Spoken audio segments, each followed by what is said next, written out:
Менин дарегиме Бишкек шаарынын Балбан-Таймаш конушунун тургундары кайрылып жатышат да. Профсоюзный 140/1 көчөсүндө жайгашкан балдар аянтчасынын участогу бар экен да. Ошо балдар аянтчага атайын дайындалган. Убагында деген архитектурада келген дейт, анан мэриядан да келишип, ооба ушундай аянтчага деп дайындап кеткенден кийин биз деген өз күчүбүз менен, элдин каражаты менен 120 хооба шагыл төктүргөнбүз дейт.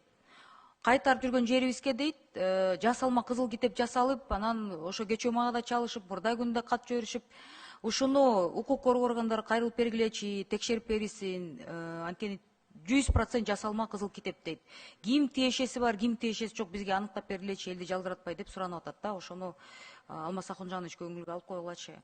Андан тышкары Чүй облусунун Анарбак конушунун тургундары кайрылып жатышат. Анарбак конушунда эми эки жараныбыз бар экен да. Ошол земельный мафияга тиешеси бар адамдар да. Бул уже мен 3-чү ирет көтөргөн маселем.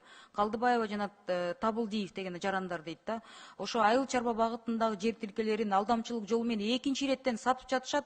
Ушуну бирөөлөр көз жумуп жатабы же доолядап отургандар бар деп мен кечирим сурайм да, ушундай сөздөр менен кайрылып жатышат да.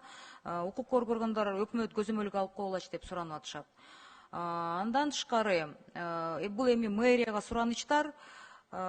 Достук Кичи районунда Кайназаров Бурдинская көчөсүндө турган оор жүк ташуучу унааларга көңүл буруп бериңиздерчи деп, буну уже биз көтөргөнбүз дейт. Улам келип айдап кетишет дейт, анан кайра туруп калып атышат. Ушуну бир маселе чечилсе экен деп суранып атышат да. Алтын казык конушунун тургундары да кайрылып жатат.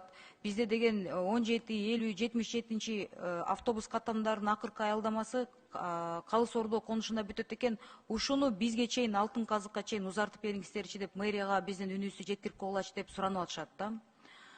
Анан эми акыркы бул бир жакшы маселелерди, жакшы эмес, мындай элдин көңүлүн мындай белгилеп айтып кете турган бир маселе бар да.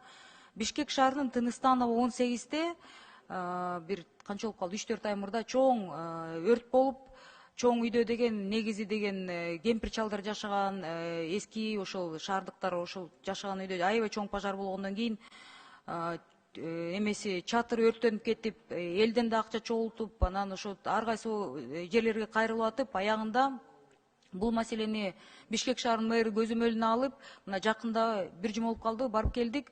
Чатырын 2,5 миллион каражатты мэриядан, акимчиликтен табышып, оңдоп беришти да. Алмаз Акунжанович, жакшы нерселерди айтыш керек. Ошол жерде жалаң чал кемпирлер жашайт да, пенсионерлер. Чоң ыраазычылык билдирип, рахматын айтып жатышат.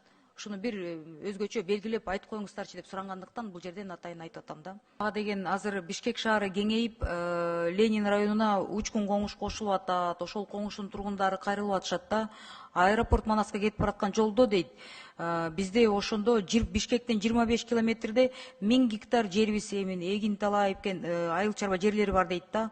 Ошол жерлерибиз эмне болот деп аябай капаланышып, мындай кайрылып атышат да. Ошол боюнча эл арасында бир түшүндүрмө жумуштарын кандай болот, ошол тагдыры кандай болот деген суранычтар болуп атат. Ошого бир көңүл буруп, элге түшүндүрүп бергилечи деп суранат элемин да, Алмаз Акунжанович.